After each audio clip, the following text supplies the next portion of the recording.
What is up, everyone? Please take a second and hit that like button. The more likes that we get in a short period of time, the more people the algorithm will bring into the chat to come hang out with us and see what's going on. So please hit that like button. Let me know how you're doing. And happy freedom. So happy MLK Day, Hooligans. Appreciate you guys being here. Got the parade going in Tampa Bay in the background. Let me check all the chats and everything, and then we'll get started. Got quite a few videos to watch today, and then a couple articles to read. Hope you guys are doing good. It is Monday. Hanging out all day yesterday, trying to recharge my batteries, get ready for another week in news. What's up, Jamie and Deborah? What's up, T. Lawton? What's up, Sean T? What's up, Andrew? What's up, Red? What's up, Adrian? What's up, Namix? What's up, Crystal Hart? What's up, Stephanie? What's up, Faded? Faded, I think I need to verify your account on the website. I think I seen that last night. I don't know. I was up till like 3 o'clock in the morning messing with it. I should have been recharging my batteries, but things eat away at me with that whole website situation. It's always new ideas.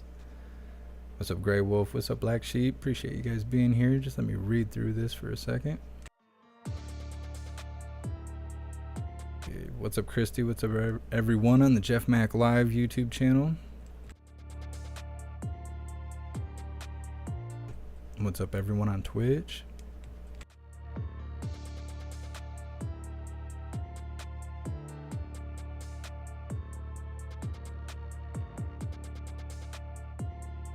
And what's up, everyone on Odyssey? If you guys are watching on Odyssey and the title is incorrect, you have to refresh the page. If you jump on it too quick, it hasn't switched over yet, but I just checked it. It is correct. It is correct.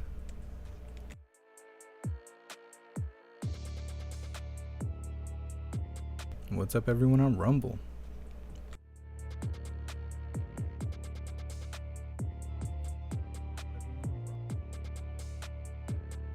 What's up, Jonathan? What's up, Donna? What's up, Donna Sparks? Appreciate you guys being here. Other than YouTube, you guys are the only ones in the chat. I don't know. Maybe everyone's mad. I am a little bit later than normal. A little bit later than I usually am.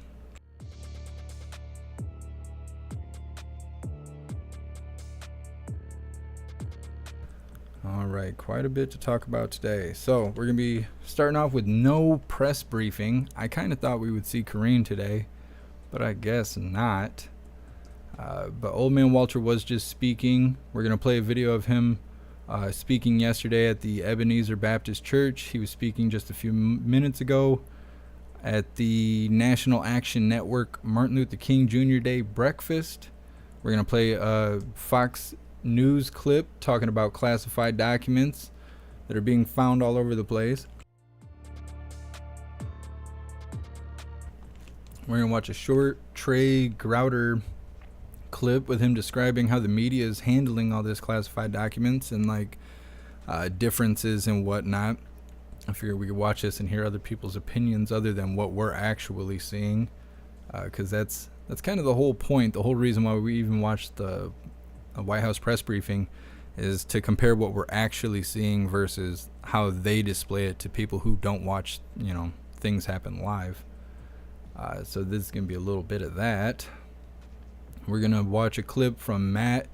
I don't know how to say his last name. Tabi, something like that. And his takeaway from the Twitter files. That's the guy. He's a independent journalist. He posts most of the Twitter files. I think either the first or the second one wasn't posted by him, but I think the rest of them have been posted by this Matt guy. So we're going to watch some of that. Also, Kanye West is being sued for copyright infringement over Kim Kardashian's song Flowers. I thought that was kind of mildly humorous. And then Mexico is about to impose one of the world's strictest anti-smoking laws. And I thought that was really interesting too, and maybe give us something to talk about. So I'm going to read in the chat really quick here. If you're ready to go, put some ones in the chat. Got your coffee and whatnot ready. Like I said, we're going to start off with a video of Old Man Walter from yesterday at the Ebenezer Baptist Church. The video is about 36 minutes long, but we're not going to watch the whole deal. There's like 15 minutes of singing in it or something like that. So Won't be too long, but that's where we're gonna get started right after I read through the chat here.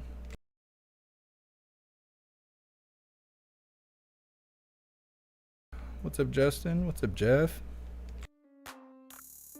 What's up, F Body Bill? Jeff. I don't know about all that. I know they were searching for Ye. There was even people saying he was missing and stuff, but they must have found him if they hit him with a lawsuit for copyright infringement. No worries, Snooks. Happy freedom. I'm sure you weren't the only one. Odyssey's a little weird. It is the place to be, but it's a little weird. It's a little different. So, yeah, you gotta give him a refresh every now and then. What's up, Diana? Still nobody on Twitch. I wonder if it's because my stuff is flagged for 18 or older on Twitch. I wonder if that's why people don't watch over there. Because that's the only platform that's like dead almost all the time.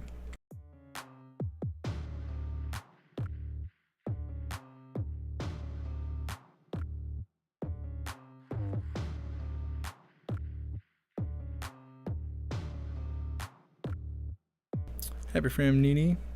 Appreciate you being here.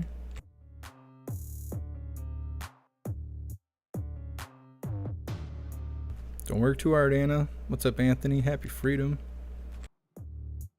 Alright, hooligans, let's get it started.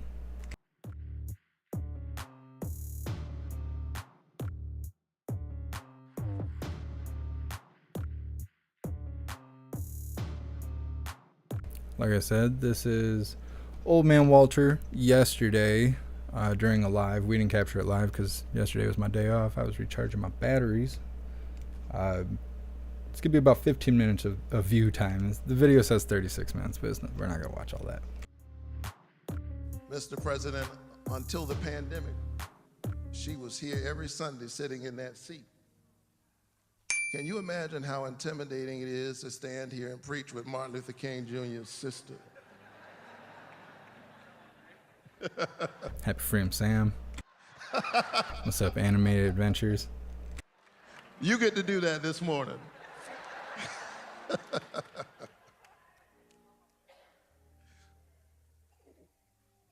We are honored to introduce this morning a man who really needs no introduction. But let me just say that I am inspired by his lifelong commitment to service. Come on, hooligans, rack those likes up. Let's boost the live. Let's give everyone their Monday news. At age 29, representing the great state of Delaware for 36 years, and while in the Senate,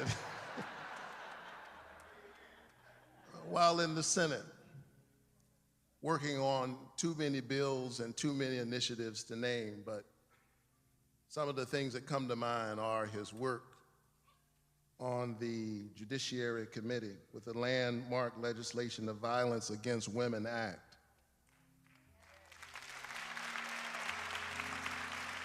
It strengthens penalties for violence against women and creates resources for survivors of assault.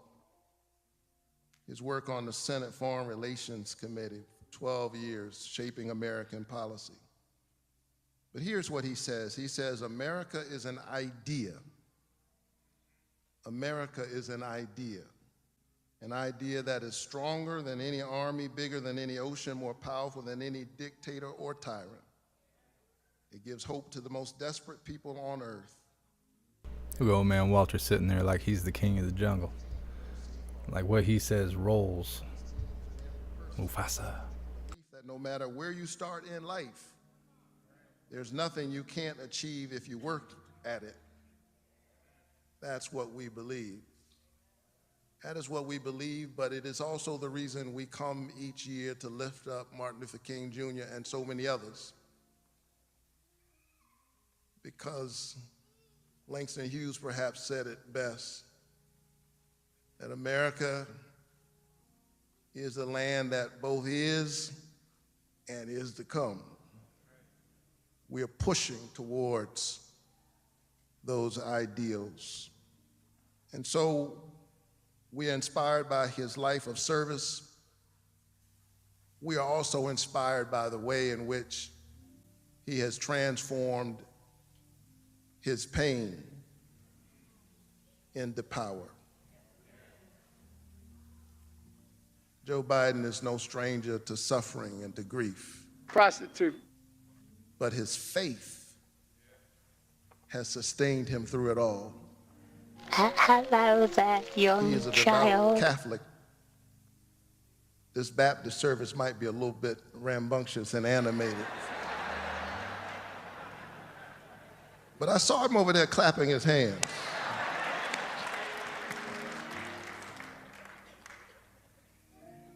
We're so glad that you're here.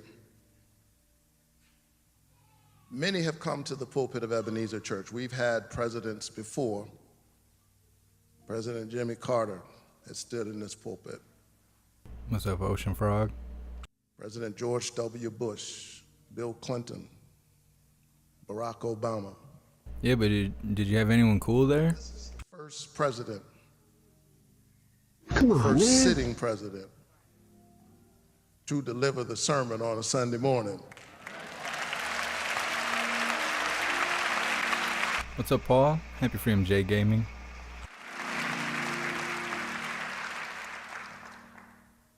Mr. President, the choir's going to warm it up for you.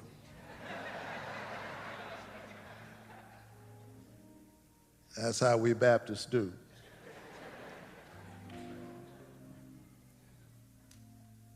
And then the next voice you will hear is that of the 46th President of the United States, Joe Biden. Come on, man.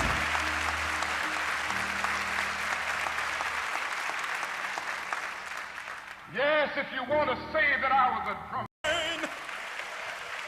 Okay, so I just skipped the singing. Don't worry, you didn't lose anything too important. All the links will be in the description after this live is over. If you want to go back and listen to the singing, it'll be here for you.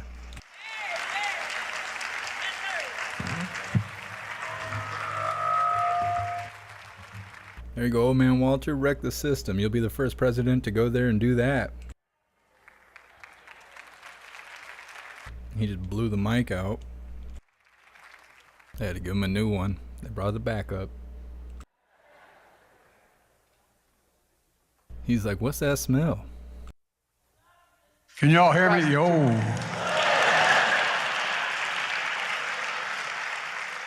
Leave it to old man Walter. Parliaments, kings, queens, leaders of the world. I've been doing this for a long time, but this is intimidating following. Y'all are incredible.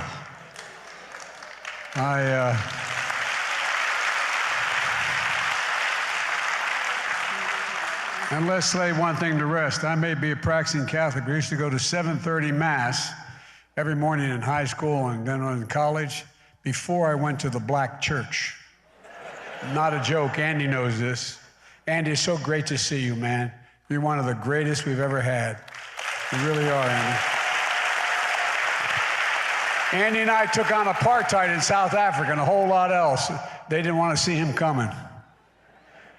But That's what she said. that's where we'd organize to march or to segregate the city.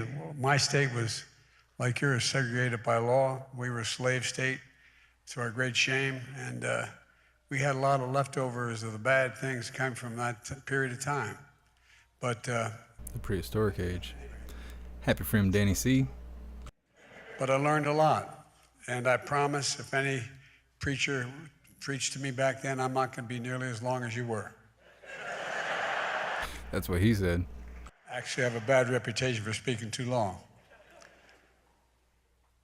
He followed the path of Moses, a leader of inspiration, calling on the people not to be afraid, and always, as my grandfather would say, keep the faith. He followed the path of Joseph, a believer in dreams and the divinity they carry and the promise they hold. And like John the Baptist, he prepared us for the greater hope ahead, one who came to bear witness to the light. Reverend Dr. Martin Luther King Jr. was a nonviolent warrior for justice who followed the word and the way of his Lord and his Savior. On this day of remembrance, we gather at Dr. King's cherished Ebenezer. I say, emphasize the word cherished, Ebenezer. And by the way, sis, every good man, every good brother needs a really strong, strong sister. You think I'm kidding? Old man Walter for incest. I'm no Dr. King, and That's gonna be a slogan when he's running. she's smarter, better looking, and better person than I am. I told you. I tell you what. Folks, you know, on this day of remembrance, as we gather here at his cherished Ebenezer, You guys notice they made them all put compliance cloths on? They didn't have that on a couple minutes ago. we gather to contemplate his moral vision and to commit ourselves to his path, the path that leads to the beloved community, to the sacred place, that sacred hour when justice rains down like waters and righteousness as a mighty stream. Folks, No, that was pee down his leg. I know no matter how many years pass, it doesn't matter how many years pass, those days of remembrance are difficult. They bring everything back as if it happened yesterday. It's hard for you. I don't want to thank the King family, presumptuous of me to do this, but on behalf of the whole congregation, for being willing to do this year in and year out, because you give so much to the rest of us. And we love you all. We love you all.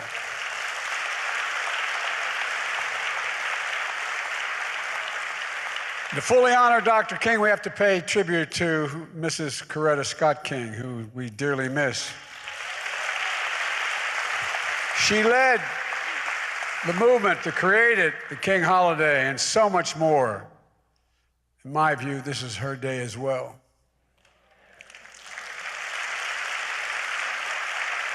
And to Raphael Warnock, Reverend, Doctor, Senator,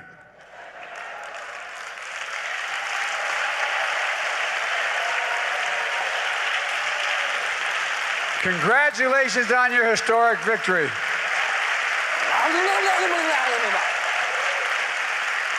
A fellow Morehouse man.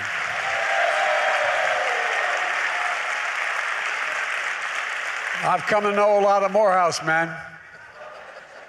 That old saying, you can't tell them much. But I tell you what, we've set up for the first time ever in the White House the Divine Nine Committee. It's active every day.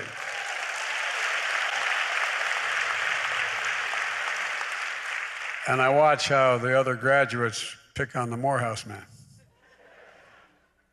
You stand in Dr. King's pulpit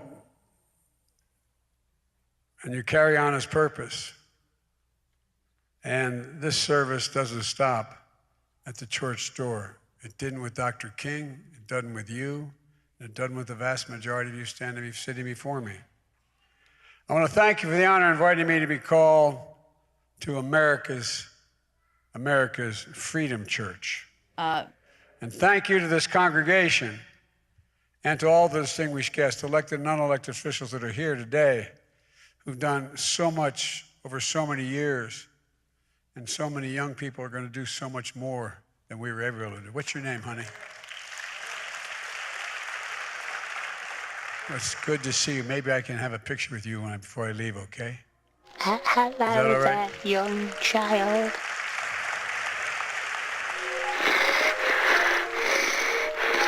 I say this with all sincerity. I stand here humbled, being the first sitting president of the United States to have an opportunity to speak at Ebenezer Sunday service. You've been around for 136 years. I know I look like it, but I haven't.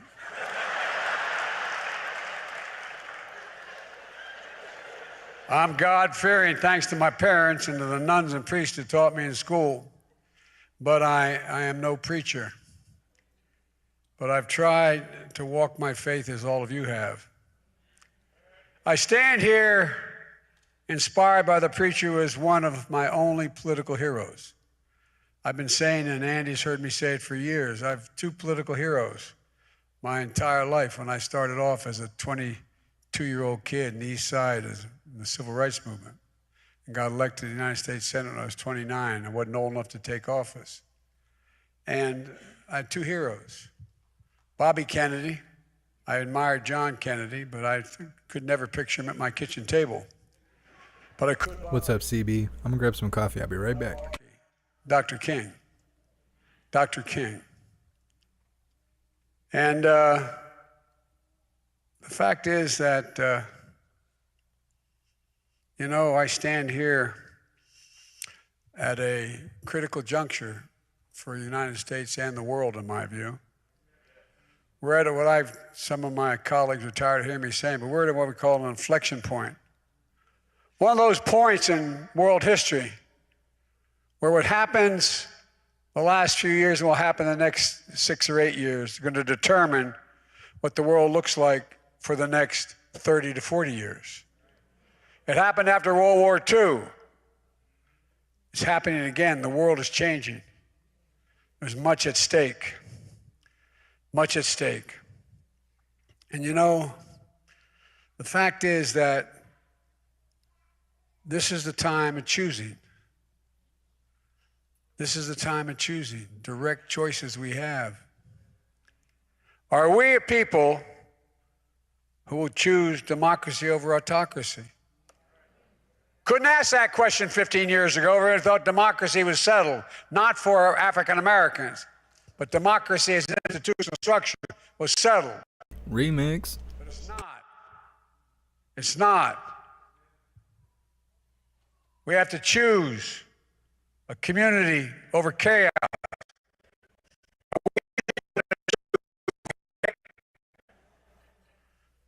These are the vital. Guess they were having a hard time yesterday. Here as your president, I believe Dr. King's life and legacy show us the way, and we should pay attention. I really do. Dr. Martin Luther King was born in a nation where segregation was a tragic fact of life. He had every reason to believe, as others of his generation did, that history had already been written, that the division would be America's destiny. But he rejected that outcome. He heard Micah's command to do justice, love mercy, and walk humbly. And so often, when people hear about Dr. King, people think of his ministry and the movement were most about the epic struggle for civil rights and voting rights. But we do well to remember that his mission was something even deeper. It was spiritual. It was moral. The goal of the Southern Christian Leadership Conference, which Dr. King led, stated it clearly and boldly, and it must be repeated again now. To redeem. Yeah, scream at us. That's effective. I'm not joking.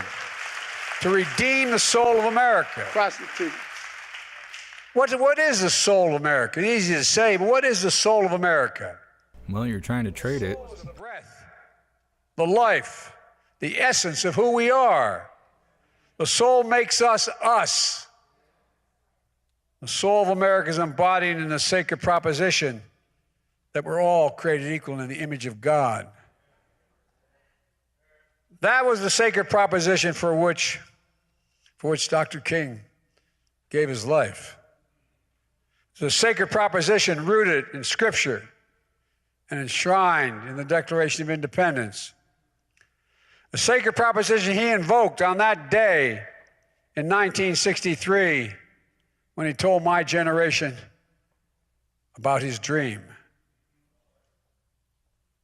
A dream in which we're all entitled to be treated with my father's favorite word, dignity and respect. A dream in which we all deserve liberty and justice And it's still the task of our time to make that dream a reality because it's not there yet.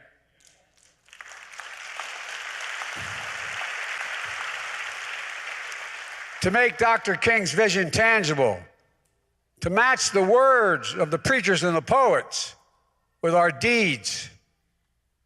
As the Bible teaches us, we must be doers of the word.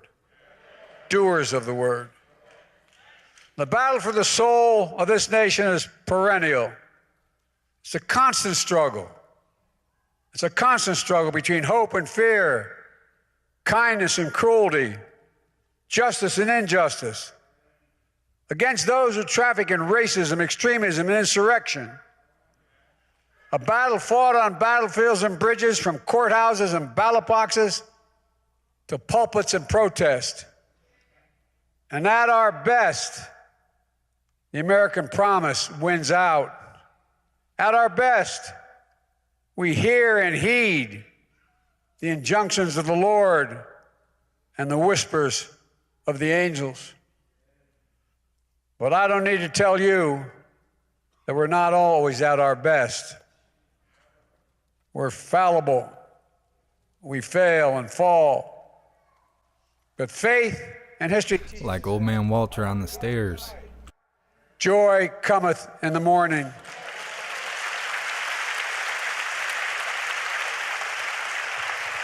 And that joy comes with the commandments of Scripture. Love the Lord thy God with all thy heart, all thy mind, and all thy soul. And love thy neighbor as thyself. Easy to say, but very hard to do. But in that commandment, in my view, lies the essence of the gospel and the essence of the American promise. It's when we see each other as neighbors and not enemies that progress and justice come. It's when we see each other as fellow human beings, as children of God, that we begin to walk the path of Dr. King's beloved community. A path his dream inspired and his legacy propel us forward to this day. Here's what I learned in my life and my career along that path, as many of you have learned along your path. We're all imperfect beings. We don't know where and what fate will deliver to us and when.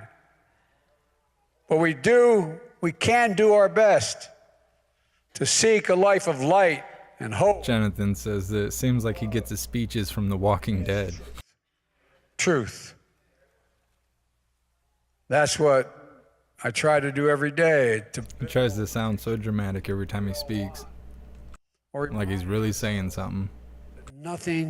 Nothing is guaranteed in our democracy. Nothing.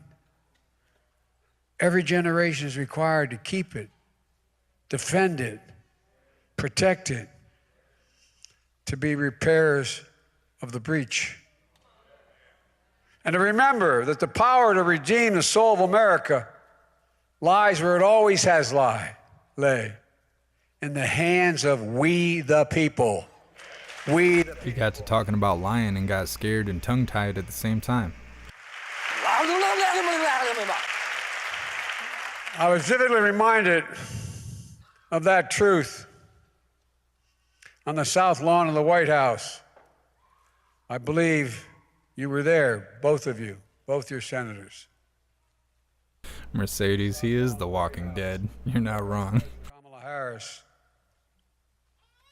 And hearing these words, and I quote, "It took just one generation from segregation to the Supreme Court of the United States," end of quote. Those are the words of Ketanji Brown Jackson, our Supreme Court justice. Yeah, he didn't slaughter that. Took just one generation from segregation They got Eddie Murphy over here doing the sign language. of the United States. As I told folks at the time, Faded just said it looks like Steve Harvey. As Dr. King said, That one got me. That was a good one, Faded. and we will place judges on the bench who will do justly. And we are. He just gagged on the mic. Where change is hard but necessary. Excuse me. That's why they all got the compliance cloths on. But it's always possible. And the things do get better on our march toward a more perfect union. But at this inflection point, we know there's a lot of work that has to continue on economic justice, civil rights, voting rights, on protecting our democracy. And I'm remembering. Is that what's going on? Our job is to redeem the soul of America. Look. Bobby says he's kicking the bucket right here. I get accused of being an inveterate optimist. You get accused of a lot more than that, don't you, old man Walter? We're never on top, always stepped on, but we are optimistic. Like Dr. King was optimistic. Folks, as I said, progress is never easy. But redeeming the soul of the country is absolutely essential. What's up, hairdresser? What's up, JP? Happy freedom. Even in Dr. King's time, that literally the institutional structures of this country might collapse. Like we're seeing in Brazil, we're seeing in other parts of the world. Folks, I'll close with this, with a blessing I see today. In the Oval Office, and many of you have been there in my office, you get to set it up the way you want, within reason. Is that how it works when it's your office? Like he's really saying something. As I sit at my desk and look at the fireplace, just to the left is the bust of Dr. King. It's there in that spot on purpose, because he was my inspiration as a kid. He does know where we should go. I ran for 3 reasons. I said I wanted to restore the soul of America. I wanted to rebuild this country from the bottom up and the middle out. And I wanted to unite it. And not far from him, if you look about 40, 50 degrees to the right, there is another statue, another bust of Rosa Parks. Happy freedom, Robert.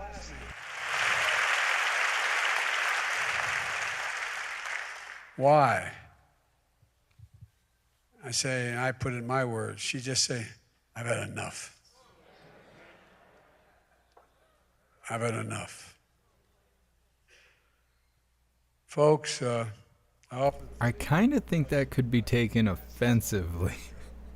The way he just phrased all of that last little part there. Nation, remember it. He said, where do we go from here? That's a quote. Where do we go from here? Well, my message to the nation on this day is we go forward. We go together. When we choose democracy over autocracy. Happy freedom, Heaven Mag. Chaos.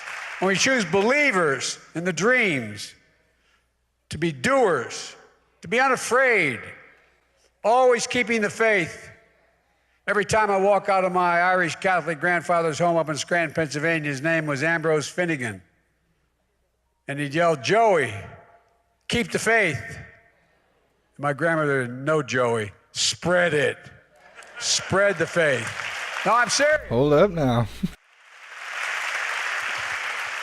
It's a Catholic rosary. We're going to have to hand old man Walter a doll. Show us where they touched you, old man Walter. The point is, there's hope.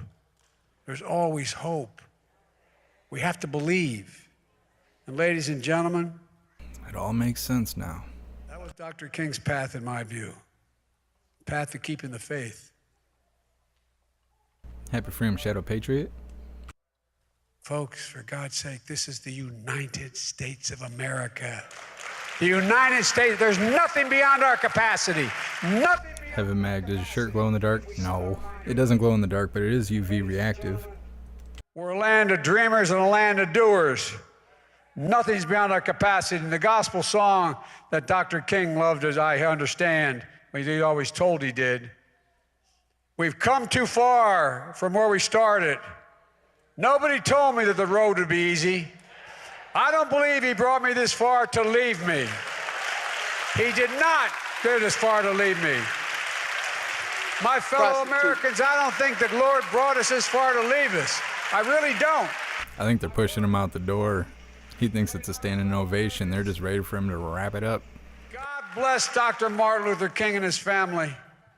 And based on one of his favorite hymns, precious Lord, take my hand through the storm, through the night, and lead me on to the light.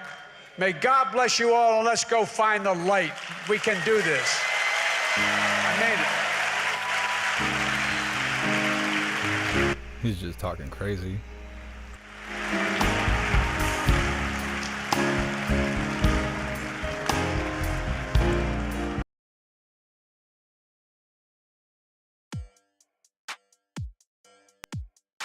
Well, so that happened yesterday. Old man Walter sounding like a fool. We still have lots to cover, don't you worry. Thank you so much, Shepherd Shep, for that $5 donation on YouTube. I appreciate you. Thank you. Let's see. As corrupt as a king was, I believe he was a hero. Joe. Old man Walter, he kills me. He kills me with the nonsense he says. So he was just speaking shortly before we started this live. We're going to play that here in a second.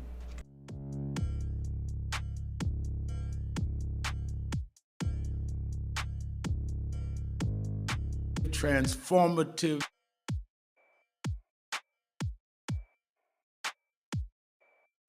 Just a second, I got to find it. He was live for like an hour, but he only spoke for like 15 minutes.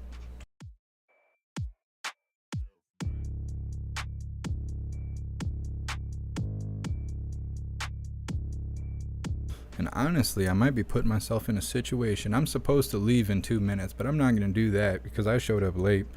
So we're going to watch this live. I'm going to cut it as close as I can. And then I think we're going to end the coffee with Hooligans. And I think we're going to do a watch party tonight to cover the rest of the stuff that I had planned today. It's my fault. I started late today. I do have a ton of stuff to cover. But I think we're going to cover this. We're going to do the pledge. We're going to wrap this up. And we're going to come back at 7 o'clock tonight for a watch party to cover everything else, because there's 3-4 more videos. There's 2 articles that I have. We'll do like a part 2 of Coffee with Hooligans at 7 o'clock tonight. So write that down. I will remind everyone a little bit later. I just realized what time it was. We're gonna get through this video. This was just live right before we got started. I don't believe it's too long. I'll check my notes here in a second, but we're just going to go ahead and get it started before I run out of time. We saw him as one that was a co-pilot with then President Obama on many of the interests of civil and human rights. So much so that I remember being at the table when we dealt with issues of gun violence. I apologize if I was just confusing everyone at that Tampa Bay logo in the lower right corner. That was not where Old Man Walter was yesterday. Obama announced the task force on policing. I was sitting with Vice President Biden. Then a couple of years later, when he had gone into private life, he came as a guest speaker here in 2019 and sat there with me and Michael Bloomberg and Martin Luther King III. And Martin and I were in the back with him as we just was this morning. And I don't know if he remembers this, but he looked at us, this was January 2019, and he said, you know, I'm thinking about running again for president. I'm so outraged at the level of hate and division in this country. And the stuff that's going on with people that are openly biased. We need to turn this country around. What do you think? And I said, we need to turn the country around. So this video is roughly 26 minutes. I just went and looked it up. Kind of encouraging him, but we didn't know. A couple of months later, he made up his mind. He ran because people were going back to the bias and bigotry that he and others stood for. And one of the reasons that... Come on, hooligans, rack those likes up. All those likes boost the live. We're not done yet. Let's get these chats filled up before we wrap it up. The night when Joseph R. Biden was announced the President of the United States, he, unscripted, without any request of any of us, said, I want to say to Black America that I will never forget you had my back, and I will have yours. And in situations over the last 2 years, whether it was issues of voting rights, when we needed him to speak out for the John Lewis voting bill, he had our back. When we were dealing with those that wanted to turn back the Affordable Care Act, he had our back. When we couldn't get the George Floyd What's up, Lucci? bill through the Senate, he signed an executive order and stood George Floyd's daughter next to him as he signed it. He had our back. If there's any president that should have been honored to speak at Ebenezer in the pulpit of Martin Luther King on King Weekend, the first time a sitting president did on a Sunday, it should have been the man that had our back. I told him in the back, I don't know about him preaching on the side. I've already tried to cover that. But it is our honor today to bring a president who's not here because of his title, but because of his commitment, because of his consistency, and because he has represented what Dr. King and others did. What's up, Skybird? I'm doing good. I hope you are too. Thanks for being here. Able to bring about some of the most legislative, transformative things that literally changed our life. In the last 2 years, Joe Biden and Kamala Harris has literally brought about things that have changed the lives of all Americans. And when I say all, Unfortunately, it was in a severely bad way. I bring you the president that on the critical issues have had our best, our backs and our best, President Joe Biden.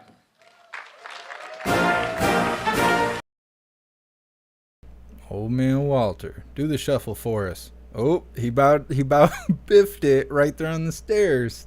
He about ate it.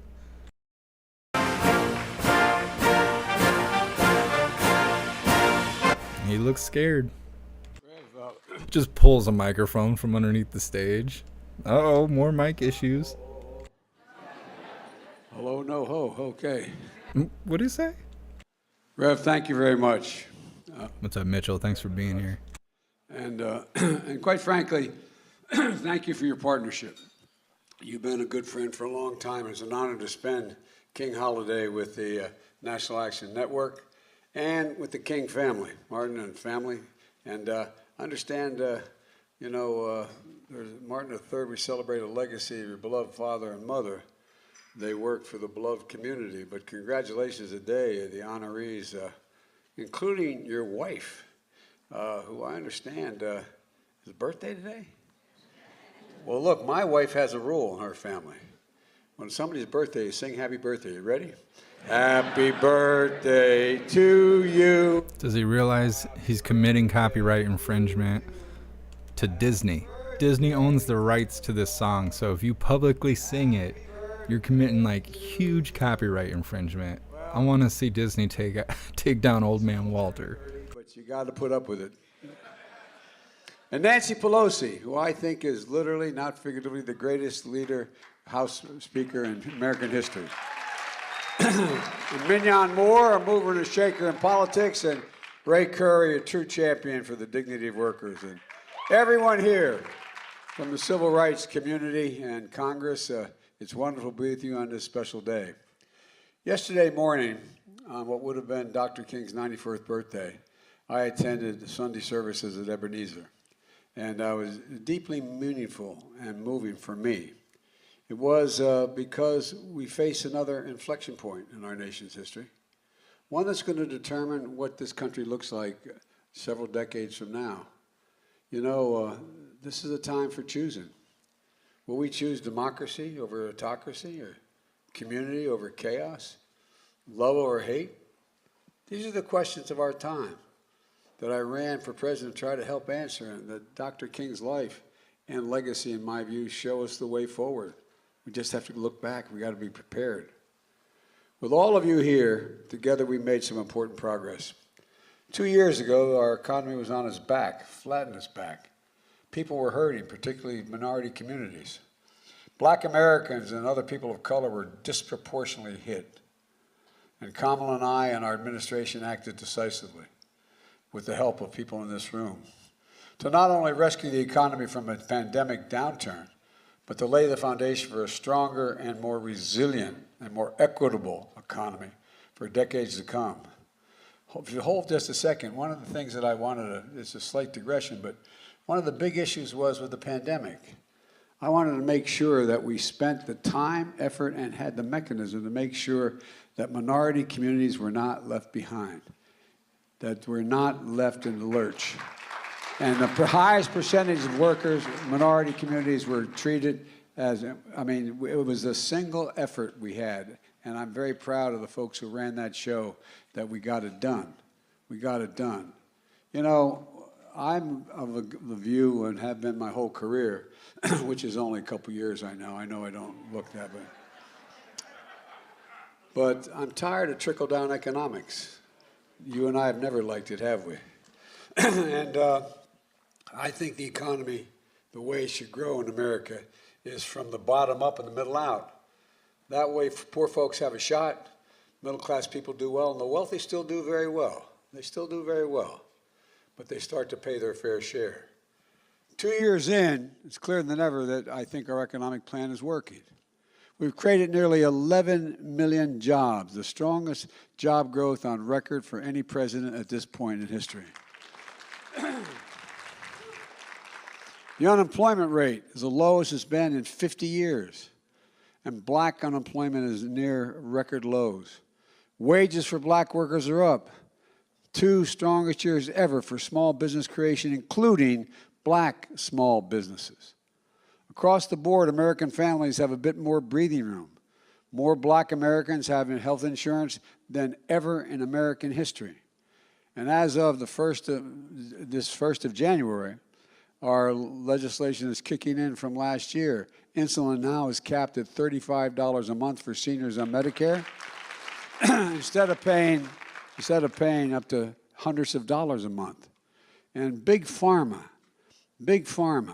under the law we finally got passed with not much help from the other team, big pharma is in a situation where if they raise the drug price beyond the rate of inflation, they're going to pay stiff penalties for doing so. That's a fact. And so we're trying to bring things under control. We're seeing the same progress on energy costs. Come on, man. Folks can get tax credits when they install energy-efficient appliances in their home, like an energy-efficient dishwasher or heat pumps or electric vehicles, if you're able to buy one of those. We're investing in those fence-line communities that have suffered the most consequences and been smothered by pollution, like Cancer Alley in Louisiana, or my home state, Route 9 in Delaware, where all the mills are, where the oil refineries are. And we're making sure that these communities benefit from the biggest investment ever, with cleaner and safer environment. And the jobs that are going to go to clean up the environment are going to go to the folks in that community, good paying jobs. They're the ones that are going to get the jobs. It kills me when he's getting lost in his speech, because he really doesn't know what he's talking about. Now they're kicking in. Americans can start to feel the benefits of these laws in their everyday lives. But that's not all. When's that supposed to start? Once-in-a-generation infrastructure law with equity at its center, and I mean that sincerely, with equity at its center. My My Justice 40 initiative means 40% of all the benefits in this infrastructure law, which is over $1.2 trillion over the next 10 years, those benefits of certain federal investments flow directly to disadvantaged and underserved communities. For example, 70% of the new infrastructure investments for shifting to electric school buses, for example, so far have gone to disadvantaged communities where kids aren't breathing that polluted air from diesel buses. 70% so far has gone to minority communities, and a lot more. Oh my goodness. Hyena Harris was just saying that stuff. All those diesel buses killing the kids faster than the jab. It's terrible. We've already started, so every child in America, so every American can turn on a faucet at home or at school and drink clean water. A significant number of minority communities can't access affordable high-speed internet, as you all know, and you've told me for years. Well, we're going to make sure that every community has access to affordable high-speed internet so no parent has to drive to a McDonald's parking lot to have their kid sign up for connection to be able to... McDonald's Wi-Fi sucks anyways. I don't think anyone's doing that. Millions of jobs in the meantime. Folks, look, speaking of education, instead of photo ops, and I know I spent a lot of time, some here from Delaware know I'm a big Delaware State guy. I went to the University of Delaware, but my political foundation was Delaware State College, HBCU. I said I was going to help HBCUs that haven't been getting the help they need. You know, the folks at HBCUs are as competent as anybody else, but guess what? They don't have the laboratories. They don't have the funding because they don't have the endowments to build the laboratories for these good, new paying jobs. And so we've delivered nearly $6 billion in funding to HBCUs to invest in next generation of black leaders. That's a record, and that's a fact, and it's not going to stop. To help, look. Everything he talks about involves race. It's always, every talking point is race-based. She is leading the effort. We're expanding efforts to build black generational wealth like every other. And then he'll end his speech talking about all the unity that he's causing on a daily basis.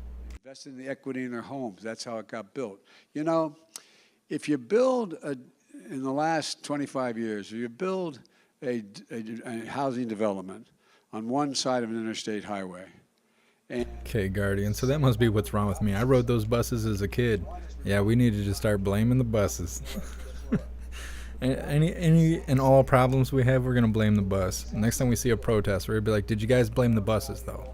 White side of that highway than on the black side. Yeah, buses are racist.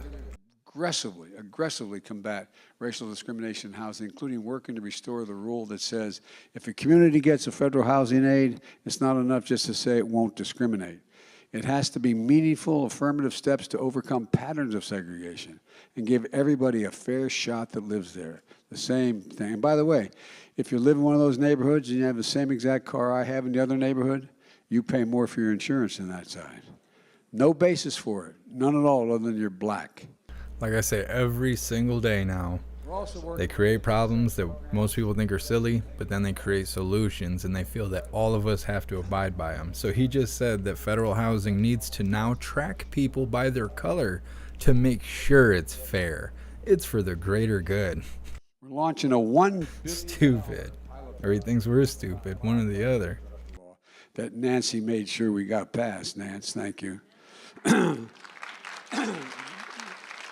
To help reconnect communities where highways have physically broken them up and locked out predominantly black communities from opportunities for economic growth. In the city of Wilmington, Delaware, where I'm from, well, guess what? I-95 goes up through what used to be a predominantly black neighborhood. Well, now you got 7, 8, 9 lanes, common exits and on ramps and off ramps that divide the community. It's lost its coherence.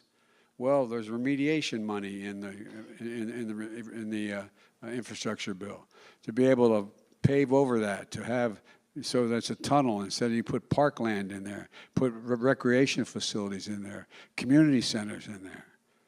And finally, we're addressing the cruel fact that a black family's homes often appraised, as I said, at much lower value than the homes owned by white families.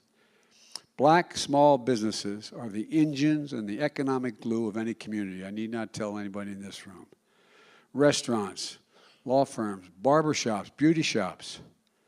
These are the folks that hold the community together. They're the ones that sponsor the Little League. They're the ones that sponsor the church events. They're the ones that sponsor the local volunteer fire company. They're the ones that sponsor everything. They keep a community going. Well, to hold that community together, we need to encourage more of that.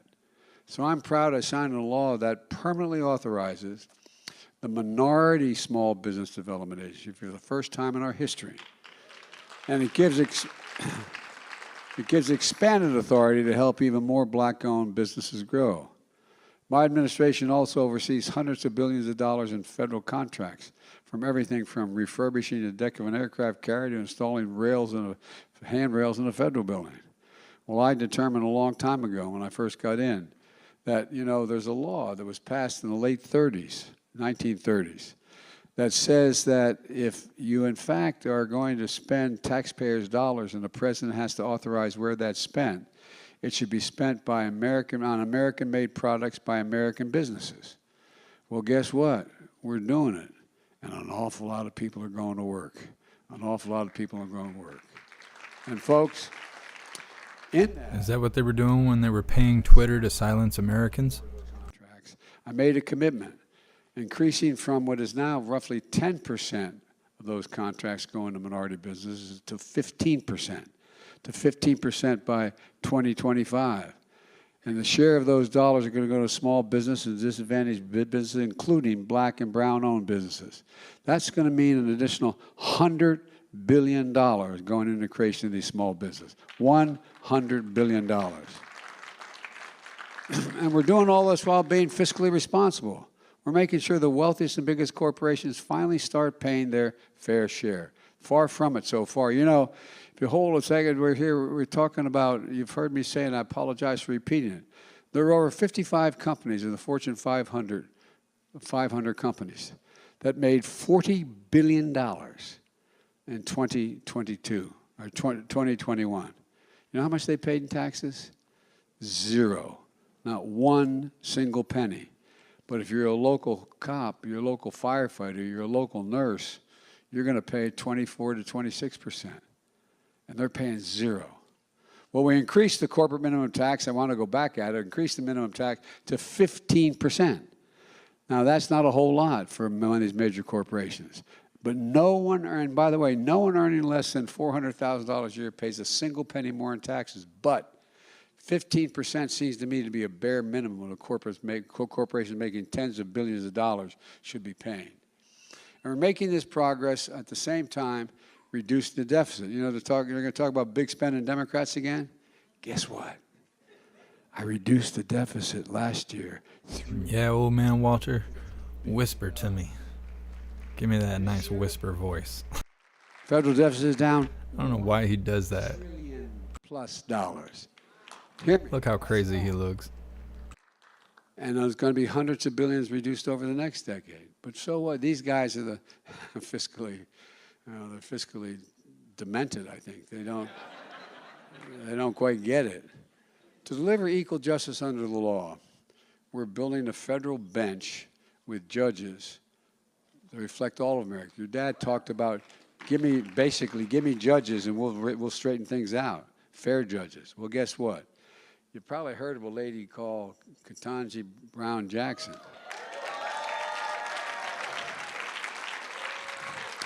I made a commitment to you, Al. I said I'm going to appoint the first black woman to the Supreme Court, and she's about the smartest one of all of them, I might add. And by the way, we have appointed more black women to the federal circuit courts than every other president in American history combined. Every single president combined. And by the way, if you see Dick Durbin, Senator Durbin from Illinois, thank him. Thank him, because he got them through. And as so many of you worked so hard to pass the George Floyd and Policing Act, but since the Senate Republicans blocked it last year, I did what only thing I could do. I signed a historic executive order that included key elements of that bill for the at the federal level. It bans chokeholds and greatly restricts no-knock warrants. It creates a national database for officer misconduct that must be placed in the national database. To tighten the use of force policies, to emphasize de-escalation. We have to retrain cops as to why should you always shoot with deadly force. The fact is, if you need to use your weapon, you don't have to do that.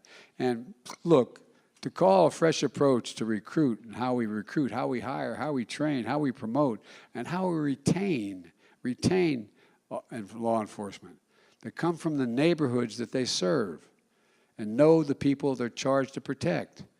Now, I know a lot of people say community police is not a good idea. Come to Wilmington, Delaware with me, with the old neighborhood. I'll see if I can pull it, Justin. We'll see. We're about an hour in. We'll see if I can get that. Well, guess what? Asking for protection, overwhelmingly black community. But they want cops who are fair. They want cops who know their communities. They want cops who are going to be doing it by the numbers. And folks, that's tied to more community policing and advancing public trust and safety. Now, that's also why about a month after Buffalo and Uvalde, and I visited both, I signed the first major gun safety legislation in nearly 30 years. And I'll say what I said then, I'll say it over and over again. I am going to get assault weapons banned. I did it once. Good luck to you, old man Walter. There's no social redeeming value. Deer aren't wearing Kevlar vests out there. It's not for deer, old man Walter. He should read the Constitution. Prostitute. There's no need for any of that. I love my right. Says the government. Tree of liberty is water with the blood of. There's no need for armed civilians, says the government. Federal government, you need some F-15s. You don't need an AR-15. I'm serious. Think about it. You may not. The rest of us don't agree. It's about money. Money, money, money. Meanwhile, we're making historic investments in community violence interventions. Studies have shown that reduced violent crime up to 60%. We've seen this kind of impact in Baltimore and Sacramento. And by the way, even if I didn't want to do this, Shouldn't say violent crime. Most violent crime is not the use of firearms. I'd be in real trouble with my action. A very small percentage of violent crime is actually with use of firearms. And one other thing about equal justice. I'm keeping my promise. No one, I'll say it again, no one should be in federal prison for the mere possession of marijuana. No one. So you want to free weed but ban guns? They should be released, I don't know. completely pardoned, and their entire record expunged. So that if they have to ask, have you ever been, you can honestly say no. Folks, Are they friend I just or signed foe? legislation to empower the FCC to cap the cost of phone calls. He has no real intentions. He doesn't even know what the word expunged means. Prisoners charged and incarcerated Come people. on, man. It's a step just to allow it for some dignity. A lot of federal prisoners are put in prisons, and they shouldn't be, far from where He wants to ban assault rifles, but he believes a 9mm will blow a lung out of a body. And we brought Brittany Griner home just in time for Christmas. They won't talk about the other guy. We have more to bring home as well. Last year, I also held the first of its kind White House summit against hate-fueled violence that many of you called for and supported. And Rev, thank you for that as well. Together, we're saying out loud, and we're saying it clearly, that in America, hate will not prevail. As my dad used to say, but it's not original to him, he'd say, Joey, silence is complicity. Silence is complicity. Silence is violence? Is that what you're saying? Even Who streets? pointing it out and putting pressure on it to change. Silence is complicity. For example, with your help, I signed a law, 100 years in the making, to finally making lynching a federal hate crime.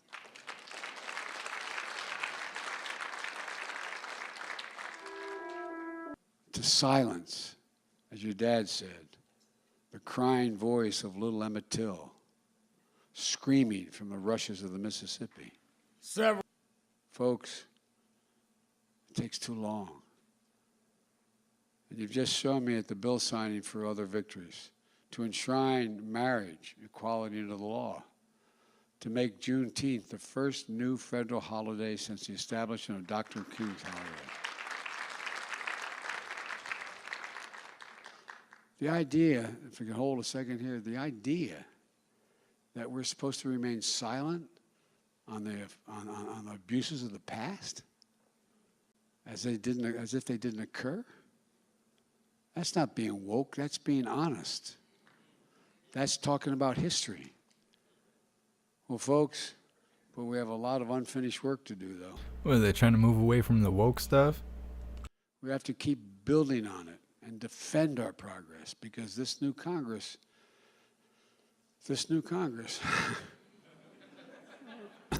Cry for us, old man Walter. criticize from some of you and some folks in our party, my party, but I'm ready to work with the new Republican House on any Republican or any Republican Congress to make progress for the people of America.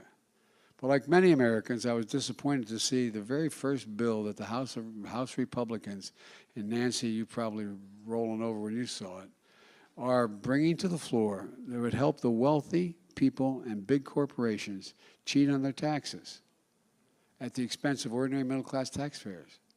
You know, all these new IRS agents we have is because they fired a lot of them and a lot of retiring. And guess what? Who needs agents to know what they're doing and not doing? The billionaires, the multi-millionaires. And according to nonpartisan Congressional Budget Office, this one bill alone will add $114 billion to the deficit. This is their first bill, and they campaigned on inflation. They didn't say if elected their plan was to make inflation worse. Plus, House Republicans introduced another bill on the Strategic Petroleum Reserve, blocking action that would help lower gasoline prices and help consumers. They're preparing to vote on a third bill. They want a national sales tax. Now, let me say this again. I know if I said that, it sounds like, what's Biden making up here? They want to raise tax the middle class by taxing thousands of everyday items, from groceries, gasoline, clothing, cutting taxes for the wealthiest, because they want to supplant the money lost from taxes on the millionaires and billionaires with a sales tax on virtually everything in the country. What in God's name is that all about, other than what is obvious? They want working class folks to be paying another 10, 20% in their taxes, depending on where they live and how they're spending the money. And they're going to reduce taxes for the super wealthy. Now, if we didn't see it, I think this making this stuff up. If I told you, Because you're just making it up, old man Walter. going to run on a national sales tax, well, that's how they're starting their new term. Cutting taxes for billionaires. And by the way, the number of billionaires... Well, hooligans, it is running late. I am super late to where I have to be. Making The link for that video, as well as the other one we covered, will be in the description after we're no longer live, if you would like to watch the rest of it. At this point of the speech, he's just saying same old, same old. But I have somewhere I need to be. We're going to do the Pledge of Allegiance, and then we're going to wrap this up. And we're going to be live again at 7 p.m. tonight Eastern Time to cover the rest of Coffee with Hooligans, because I was late today, and I got our time cut short. But there's still lots to cover. We're going to have a good time. Maybe I'll grab a Twisted Tea or something. We'll do something fun. We'll make it fun. Okay? All right, hooligans, let's get ready for the Pledge of Allegiance, and then we're going to wrap this up.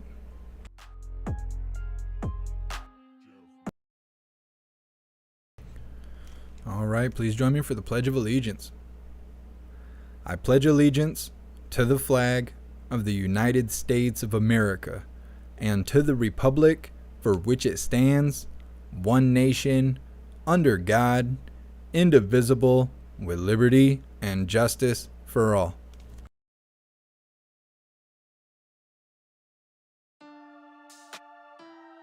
All right, hooligans, that's that. I'm going to read my spiel really quick. But first, we are going to be covering at 7 p.m. Eastern Time later today for part 2 of Coffee with Hooligans. We're going to be watching a Fox News clip that talks about the classified documents being found, different talking points on it and whatnot. Then we're going to watch Trey Grouder describing the media and how they're handling the information differently now that Old Man Walter's mishandling classified documents versus when the MAGA King was, accused of doing it. Then we're going to watch a video of Matt, who is Matt Taibbi, who's an independent journalist. He's the one that's been posting the Twitter files on Twitter. He's going to be talking about the main talking points of that and the takeaway of all the different postings that have happened, because every time they do it, it's like 50 tweets long. We're going to talk about an article about Kanye West being sued for copyright infringement, and then we're going to talk about how Mexico imposes one of the world's strictest anti-smoking laws that will actually go into effect Sunday. We're going to be talking about all of that at 7 p.m. Eastern Time tonight for part 2 of Coffee with Hooligans. I'm sorry I was late today. It was not intentional. I was trying to make everything perfect, and I let time get away from me. So I will see you hooligans later. I appreciate all of you. Please find the JeffMacLive.com link. Let me find my little spiel here. On the homepage of JeffMacLive.com website, you can find the link to join Gilded. Gilded is free. It is currently the best way to receive notifications for when and where we go live. Or you'll also receive notifications if we have important updates and things like that. There's a news board on Gilded to keep you up to date with everything going on, and there's a ton of hooligans to hang out with every day, all day. So you can hang out with them if you want. Gilded is free if you would like to join. Also on the homepage of the new website, you can find the link to the merch store if you would like to grab merch. We have shirts, hoodies, and stickers. Everything is displayed in black and white and black. If you find something you like, click on it to see all the available colors. I try to put all the colors available for each item as long as the design looks good. So some items have lots of colors to choose from. Also on the homepage at JeffMac Live, you can find PayPal, Cash App, Venmo, Stripe, Zelle, and Buy Me a Coffee links if you would like to support what I do. There's also a link to the Amazon wish list if you would like to send me stuff. It's very easy. Anything you purchase directly off the Amazon wish list will be sent directly to me. You don't have to come seeking address information or anything like that. And then finally, all the membership program links are also on the homepage of the website. There's links for Gilded, Discord, Odyssey, Rumble, and Twitch if you would like to join the membership program and help support what I do, get cool badges, access to gifts and emojis and all kinds of stuff that I've been working on over the years. All those links are on JeffMacLive.com.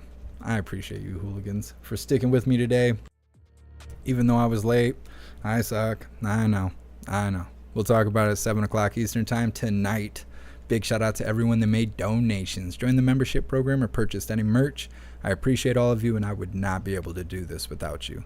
So thank you guys so much for all your support. I'll see you on the next live later tonight.